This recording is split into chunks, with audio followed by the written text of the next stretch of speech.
Je lis du livre de Genèse, chapitre 18, les versets 13 à 15, ce qui suit. L'Éternel dit à Abraham, « Pourquoi donc Sarah a-t-elle ri en disant, est-ce que vraiment j'aurai un enfant, moi qui suis vieille? Y a-t-il rien qui soit étonnant de la part de l'Éternel? Au temps fixé, je reviendrai vers toi à cette même époque et Sarah aura un fils. » Sarah mentit en disant, « Je n'ai pas ri. » Car elle eut peur, mais elle dit, au contraire, « Tu as ri. » Prions. Notre Seigneur, merci pour ta parole. Merci pour la connaissance. Merci pour tes bontés. Au moins ces jours-ci, nous avons compris que chaque fois que tu répètes quelque chose 2 fois, la chose se réalise. Tandis que nous lirons à nouveau ta parole. Merci Seigneur pour l'éclaircissement. Au nom de Jésus, Amen. Alors, je reprends le verset 9 et 10 du même chapitre, Genèse 18. Alors ils lui dirent, où est Sarah, ta femme? Il répondit, elle est là, dans la tente. L'un d'entre eux dit, je reviendrai vers toi cette même époque, et voici Sarah, ta femme, aura un fils. Sarah écoutait à l'entrée de la tente qui était derrière lui. Tu notes avec moi que là, l'un d'entre eux a dit, je reviendrai à cette même époque. Pendant qu'ils sont en train de parler, Sarah a ri à l'intérieur, sans faire de bruit. C'est alors, je peux faire lire pour toi à nouveau, verset 11, Abraham et Sarah étaient vieux, avancés en âge, et Sarah ne pouvait plus espérer d'avoir des enfants. Elle rit en elle-même en disant, maintenant que je suis vieille, aurais-je encore des désirs? Mon Seigneur aussi est vieux. Elle a pensé cela. Mais le verset 13 nous dit, l'Éternel dit à Abraham, pourquoi donc Sarah a-t-elle ri? En disant, est-ce que vraiment j'aurai un enfant, moi qui suis vieille? Il y a de quoi avoir peur. Hein? Sarah est dans l'attente.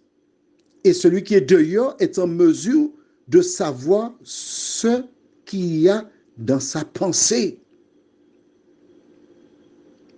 C'est une indication pour toi et moi. Dieu sait exactement ce que nous avons dans notre cerveau, ce que nous pensons. Il n'est pas limité. Il continue en disant, y a-t-il rien qui soit étonnant de la part de l'Éternel? Et il dit encore pour la deuxième fois, au temps fixé, je reviendrai vers toi à cette même époque et Sarah aura un fils. Dans le même chapitre 18, Dieu répète 2 fois, Sarah aura un fils. Maintenant, tu as déjà compris, tu sais que lorsque Dieu dit une chose 2 fois, c'est qu'elle est certaine, elle se réalisera certainement.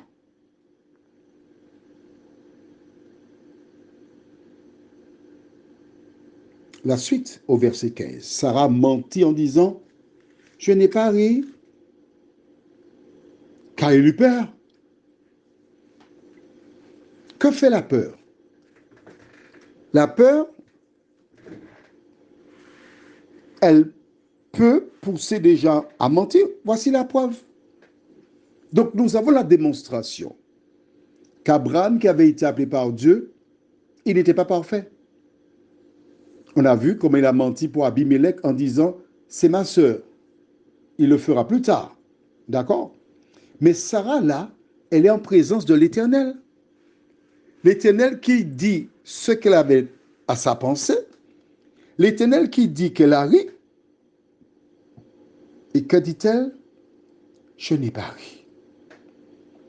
Le mensonge est un moyen de défense. Les petits-enfants mentent, mais là, nous voyons qu'une dame de plus de 90 ans ment. Je ne dis pas qu'elle a raison. Nous sommes en train de comprendre, d'expliquer pourquoi elle a eu ce comportement.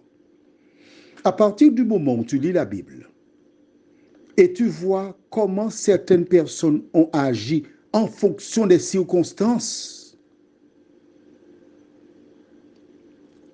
tu sais comment te comporter. J'aime bien. Elle a ri. Elle dit, je n'ai pas ri. Mais que fait Dieu? Il dit seulement, au contraire, tu as ri.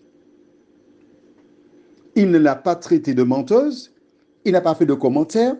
Il n'a pas dit, tu n'as pas dû mentir. Non. Il lui dit, au contraire, tu as ri. Et puis il a fini avec ça.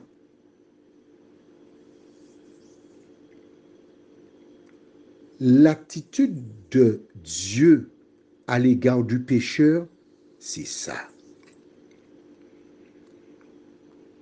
Ce n'est pas un père qui est là pour donner une raclée lorsqu'on a bougé. Il y a des personnes qui ont peur de Dieu parce qu'ils le perçoivent. Ils perçoivent Dieu comme ah, il est méchant, il est dur. C'est pas vrai. C'est pas vrai. Regarde, Sarah a menti. Il a seulement dit au contraire. Tu as ri. Cette seule phrase n'a jamais quitté Sarah. Lorsqu'elle était tentée de mentir, probablement la phrase lui revenait à l'esprit. Dieu la travaillait pour qu'elle cesse de mentir.